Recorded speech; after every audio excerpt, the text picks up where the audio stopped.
Assalamualaikum warahmatullahi wabarakatuh. Pada pagi ini kita melanjutkan program pembagian beras untuk di ring 1 maupun 2, yang mudah-mudahan pembagian beras ini bisa membawa berkah buat kepada Muzaki yang telah menyumbangkan sebagian hartanya untuk disumbangkan kepada Muzaki. Terima kasih kepada bapak-bapak yang telah menyumbang, memberikan sebagian hartanya untuk dibagikan kepada Muzaki yang dipercayakan kepada At-Nikmah. Assalamualaikum warahmatullahi wabarakatuh.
Assalamualaikum warahmatullahi wabarakatuh. Kalau misalnya contoh kita sakit udah jelas nggak mampu. Kita punya uang tapi nggak punya niat, kira-kira berangkat nggak, Bu? Nggak bakalan berangkat. Bener nggak, Bu? Oh, nggak ada niat. Niat aja kagak. Kalau nggak ada niat, kira-kira daftar nggak, Bu? Pasti nggak daftar, Bu ya. Jadi kalau kenapa di rukun Islam yang kelima ini menjadi istimewa, karena memang tidak semua dari kita itu bisa berangkat. Tapi harus kita niatin. Karena kalau sudah niat, inna amalu biniat, kalau sudah kita niatin, insya Allah rezekinya ada. Insya Allah kita bisa sehat. Insya Allah kita bisa berangkat. Kan gitu, Bu ya. Kalau niat. Nah, karena apa itu perintah haji ini adalah kewajiban, Bu. Seperti yang tersurat di dalam surat Ali Imran ayat 97. A'udzubillahi minasyaitonirrajim. Bismillahirrahmanirrahim. Fihi ayatun bayyinatun muqamu Ibrahim. Wa man dakhalahu kana aminan. Walillahi 'alan nasi hijjul bayti man istata'a ilaihi sabila wa man kafara fa innallaha ghaniyyun 'anil 'alamin. Nah, perintah haji di dalam surat Ali Imran ini, di sana terdapat tanda-tanda yang jelas di antara maqam Ibrahim. Barang siapa memasukinya, yaitu Baitullah atau di Masjidil Haram, amanlah dia. Dan dia di antara kewajiban manusia terhadap Allah adalah melaksanakan ibadah haji ke Baitullah. Yaitu bagi orang-orang yang mampu mengadakan perjalanan ke sana. Barang siapa yang mengingkari kewajiban haji, maka ketahuilah bahwa Allah Maha Kaya, tidak memerlukan sesuatu dari seluruh alam. Jadi memang walaupun kewajiban, artinya kewajiban itu harus wajib dilaksanakan Bu ya. Tapi bagi yang mampu, kalau yang mampu ya nggak wajib. Tadi misalnya contoh, kita punya harta, itu sudah punya kewajiban. Karena kalau kita sudah punya harta, kita harus menjaga kesehatan, niat daftar. Banyak yang kaum muslimin karena tidak punya niat, ya tidak berangkat. Tapi kalau punya niat, banyak contoh, kalau mungkin Ibu melihat di TV ya, misalnya maaf, kerjanya hanya dagang cireng atau nasi goreng di pinggir jalan. Tapi karena rajin, nabung ngumpulin satu persatu, 1.000, 2.000, akhirnya terkumpul bisa berangkat haji. Dan itu banyak sekali Bu. Banyak juga yang karena niat, ini contoh bener Bu. Di tetangga saya, di tetangga istri di Sukabumi, pengen sekali niat haji. Pengen sekali. Tapi nggak punya kemampuan keuangan. Tapi karena niatnya luar biasa Bu, kebetulan saudaranya sudah daftar haji, tapi nggak berangkat karena meninggal dunia. Itu digantiin ke saudaranya. Yang tadi niat tadi nggak punya uang. Nah, makanya pentingnya niat ini menjadi utama. Kalau kita udah punya niat, kita berdoa, kita terus, insya Allah jalan ada aja gitu. Karena ibadah haji itu mempunyai keutamaan yang luar biasa. Yang pertama, itu kita kalau bisa menunaikan ibadah haji, insya Allah dosa-dosa kita diampunin. Jamaah haji yang tidak berbuat maksiat akan kembali suci seperti yang dilahirkan oleh ibunya. Artinya seperti bayi Ibu. Kalau kita menjadi haji yang mabrur. Nah ini diriwayatkan di hadis riwayat Bukhari Muslim, An-Nasai, At-Tirmizi dan Ibnu Majah. Yang artinya dari sahabat Abu Hurairah radhiyallahu anhu dari Muhammad sallallahu alaihi wasallam bersabda, siapa saja yang berhaji lalu tidak berkata keji dan tidak berbuat dosa, niscaya pulang suci seperti yang dilahirkan oleh ibunya. Nah ini luar biasa Bu. Makanya banyak orang yang berbondong-bondong pengen menunaikan ibadah haji. Di jamaah masjid kita Anima sendiri itu banyak sekali yang menunaikan ibadah haji. Bahkan karena saking pengennya, ada yang menyisihkan hartanya sampai ratusan juta untuk bisa menunaikan ibadah haji. Karena mengingat keutamakan ibadah haji ini memang luar biasa sekali. Kemudian juga surga bagi yang haji yang mabrur. Artinya tadi semua rukun hajinya ditunaikan dengan baik, dengan niat yang baik. Insya Allah pulang menjadi haji mabrur dan itu surga baginya. Seperti juga diriwayatkan di Imam Malik, kemudian Bukhari, Muslim, At-Tirmizi dan An-Nasai, Ibnu Majah dan Asbihani.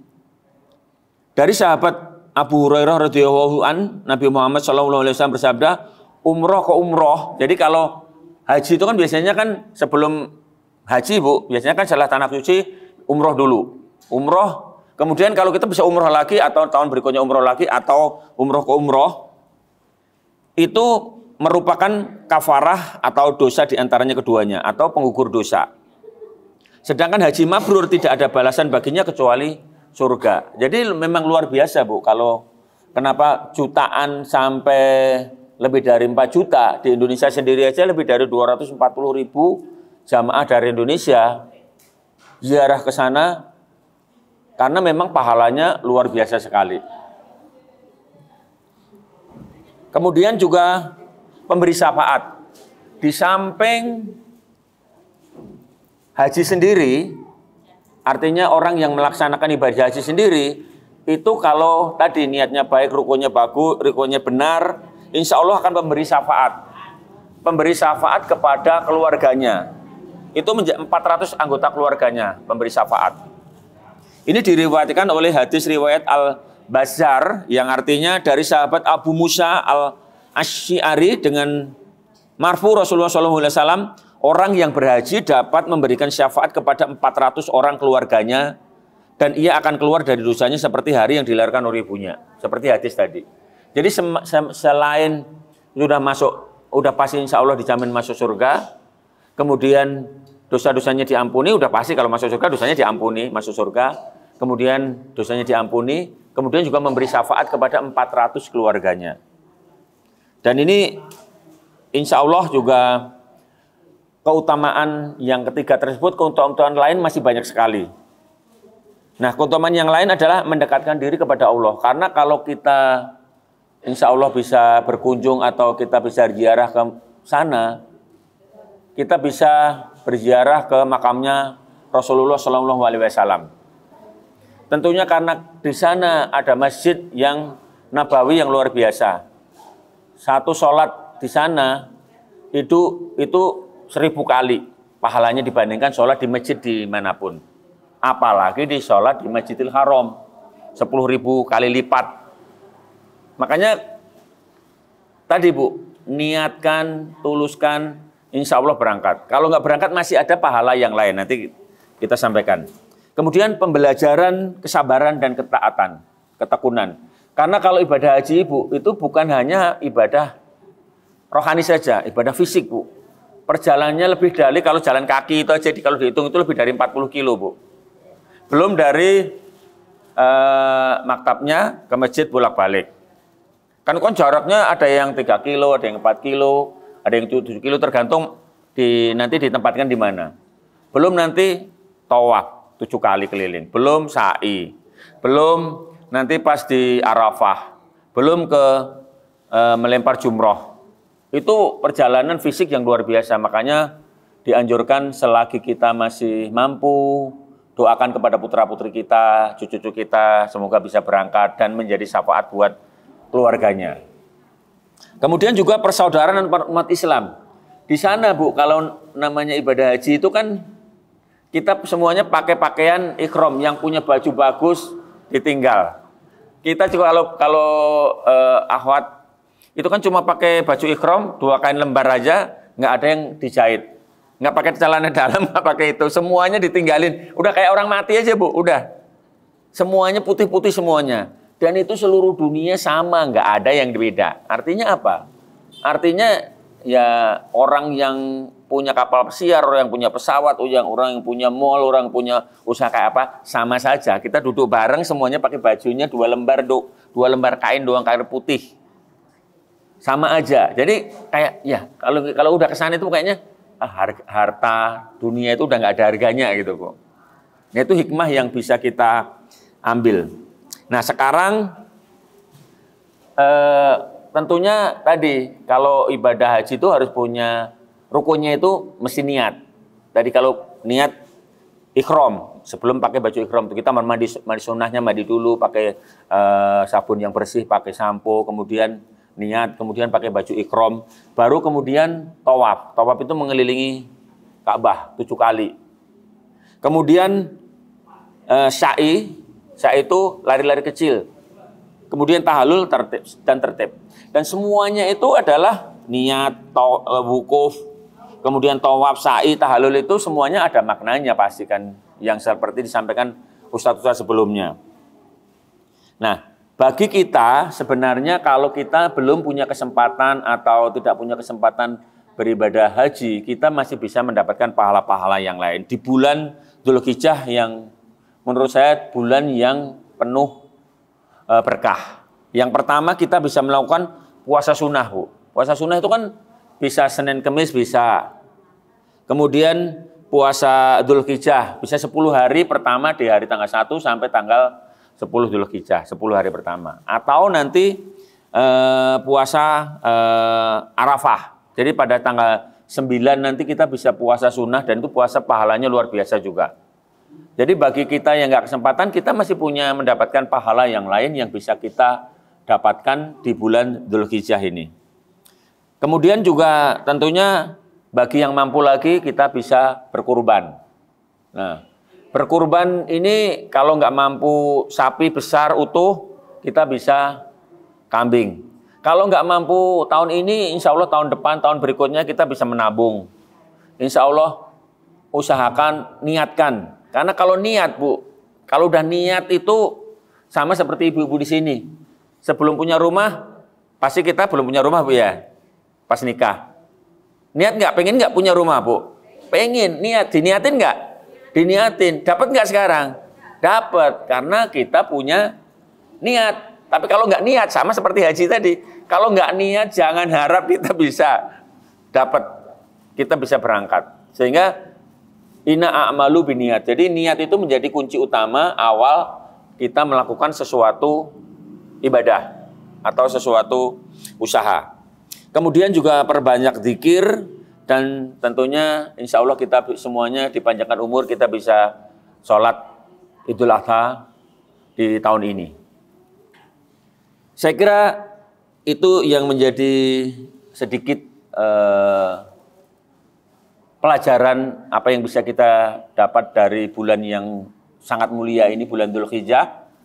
Semoga kita semuanya selalu tetap dalam lindungan Allah Subhanahu wa taala.